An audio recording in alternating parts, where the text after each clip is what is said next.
Nous allons entamer aujourd'hui la partie web et Go. Donc nous avons déjà utilisé le package HTTP pour faire un petit fetcher en utilisant la méthode get du package. Donc on lui donnait une URL et on fetchait le contenu. Donc actuellement nous allons faire disons plus ou moins la deuxième partie de ce qui concerne le web. On a été un client et maintenant on va être le serveur. Donc nous allons commencer par OK, je vais juste créer un fichier main. Et pour créer un serveur HTTP en Go, il y a énormément d'options, de choix, de possibilités, de librairies et de frameworks qui permettent de le faire. Mais nous allons commencer step by step et on va utiliser le net package qui vient dans la librairie standard de Go. Donc, on va dire listen and serve. Donc, pour lancer un serveur HTTP en Go, en utilisant le package net HTTP, on a juste besoin de dire OK. On appelle la fonction listen and serve et on lui donne une adresse sur laquelle on veut bind. Donc l'adresse, c'est l'adresse IP ou le nom de votre host, le port. Sauf qu'on peut directement mettre le port et lui comprendra qu'on est en mode localhost. Le deuxième argument à cette fonction est nil pour le moment. Ce n'est pas toujours nil, mais on va commencer par en donnant nil et on va expliquer pourquoi. Actuellement, nous avons un web server, mais il ne saura pas traiter les requêtes qu'il va recevoir. Donc, nous allons dire à ce module handle func et on lui dit à chaque fois que tu as une requête qui vient sur le root, tu la passes à la fonction suivante. C'est comme si on définissait un callback et ce callback va gérer toutes les connexions qui viennent sur cette route ou sur ce path. Donc les arguments que prend cette fonction sont on va dire, pour ceux qui ont déjà fait du Node.js, donc c'est response et request. Sauf que ici c'est un response writer. Donc on a plus ou moins une structure dans laquelle on va écrire pour constituer notre réponse. Donc le plus souvent, les gens utilisent le response writer comme nom. Et ici, on va juste dire request. Donc, on va donner les types parce que Go aime bien que les choses soient claires. Donc, c'est un response writer. Et pour la requête, nous avons un pointeur vers request. Pourquoi on a un pointeur? Parce que c'est plus facile de balader juste un pointeur entre plusieurs fonctions. La taille est toujours la même, donc l'optimisation en mémoire est possible. Alors que si on passe tout l'objet requête ou toute la structure requête, ben, c'est beaucoup trop de mémoire perdue. OK. Donc, je save pour que les imports soient faits. Donc, qu'est-ce que mon handler va faire? Pour le moment, on va juste dire que on va afficher un string ou quelque chose. Donc, la syntaxe de fprintf, elle prend en premier argument une structure ou un IO writer, donc une structure ou un type qui implémente l'interface IO writer. Et puis la deuxième partie, c'est, on va dire, c'est a formatted string, donc on va dire hello from Go server, et puis c'est tout. Et non, on va même dire d'accord.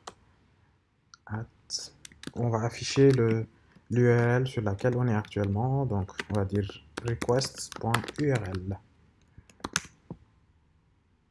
OK. Donc, nous allons couper la part en deux. Notre terminal, on va le diviser en deux parties. Une partie, donc, à gauche, j'ai mon Vim et je vais lancer mon application, mon web server. Donc, go run main. Oui, j'autorise les connexions. Et ici, je vais utiliser un utilitaire appelé HTTP. Ben, ça permet de faire... C'est un petit web fetcher ou web client si vous voulez. OK. Donc là, j'ai bien hello from Go web server. Donc tout ce qui est content length, content type, tout ce qui est header, notre application va le gérer de manière plus ou moins automatique. Sauf que nous-mêmes, on peut dire d'accord, pour cette requête, set, ok, et on va dire par exemple content type, ok, nous on va dire que c'est du texte HTML, même si c'est pas vrai. Ferme la doc, go run main. Oh, ok, beaucoup vont se demander, est-ce que à chaque fois que je fais du web, je serai obligé de compiler, de lancer? Oui et non. Il y a des outils qui permettent de rendre automatique cette phase. Donc, vous n'avez pas besoin d'arrêter votre serveur, compiler, de le relancer. Il y a des outils qui permettent de le faire. Nous allons en parler un peu plus tard. Donc là, la première requête c'était explain et maintenant c'est text HTML. Donc, cette ligne a bien fait l'effet escompté. Donc, revenons à nos moutons. Donc, pour définir, enfin, là on a un callback. À chaque fois que quelque chose vient ici, on va dire par exemple home. Et au lieu de définir la fonction là, on va juste la sortir et dire, ok, ici c'est le home handler. Ok, c'est quoi le home handler? Le home handler, c'est juste cette fonction que nous allons déplacer. Home handler. Hop, on save. Ok, il n'y a pas de parenthèse. Et ok. Donc, là, tout ce que nous avons fait, c'est déplacer le home handler un peu plus haut. Donc, handle func n'est pas la seule manière de brancher un handler à une route ou à un path. Il y a aussi la fonction handle. Sauf que handle, ok, on va prendre, ici on va dire API handler. La différence entre ces deux fonctions, c'est que handle func prend un path et une fonction qui va servir de callback.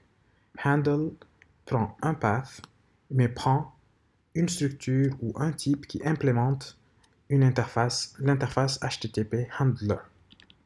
Donc, http.handler. Et http.handler est une interface qui demande juste que la fonction serve HTTP soit définie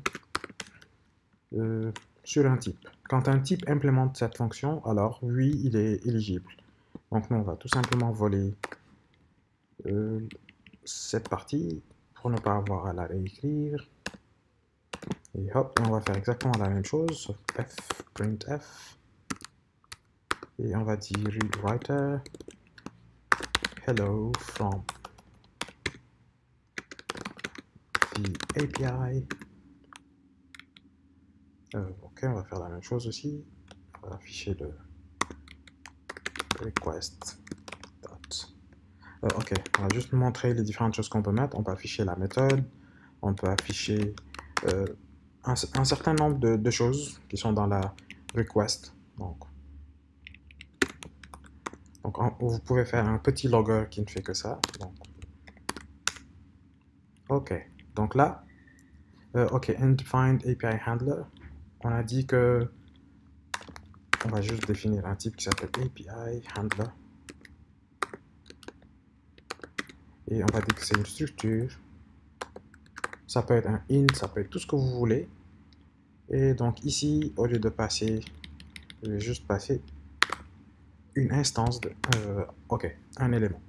Ok, donc tout de suite, il me dit cannot use API handler literal type nanana as HTTP handler in argument to HTTP handler. Donc la fonction HTTP handler ne peut pas accepter notre structure parce que celle-là n'implémente pas l'interface handler. L'interface handler dit ok, il me faut cette méthode pour que ça marche. Ok, donc nous on avait déjà dit ici que d'accord. Nous avons vu les différentes manières, enfin deux manières d'attacher une fonction à un type, et ça s'appelle function with receiver. Et très souvent, vous allez voir dans la doc et dans d'autres sites, quand ils disent méthode, ils parlent surtout de function with receiver. Donc une fonction définie sur un type que vous avez, une fonction que vous-même vous avez attachée à un type, vous allez souvent l'appeler méthode. Ok, notre méthode s'applique sur le type API handler. Ok, OK. Et puis c'est tout. Vous remarquez bien ici que je n'ai pas fait API est un handler out et un pointeur parce que dans tous les cas, je ne compte pas l'utiliser dans le corps de la fonction. Donc je dis juste le type sur lequel elle s'applique et puis c'est tout. Donc là, il ne se plaint plus. Je vais relancer mon serveur, go run main. Oui, j'autorise. Puis je reviens toujours et je fais. Donc là, c'était toujours text plain. Maintenant, c'est not found parce que c'est home au lieu d'autre chose. Et maintenant, si je fais API, donc là, j'ai bien hello from API et il me dit que j'ai utilisé la méthode get sur le path API. Et maintenant, si je dis API users, tada, il me dit not found. Ok, pourquoi not found? Ben, parce que quand on définit un handler, quand on utilise handler ou handler, et qu'on définit un path et qu'on ne mette pas un trailing slash, de mettre un slash à la fin, ça veut dire que l'on ne veut supporter que slash API et rien de plus. Mais quand nous rajoutons un slash, ça veut dire que, ok, on supporte les deux. Donc si quelque chose vient après l'API slash, c'est pas grave, tu peux toujours continuer à le gérer. Ok, j'espère que c'était pas super compliqué. Sauf que là, nous avons un nil et on ne sait pas ce que c'est. Donc, dans la prochaine vidéo, on va expliquer pourquoi on a ce nil ici.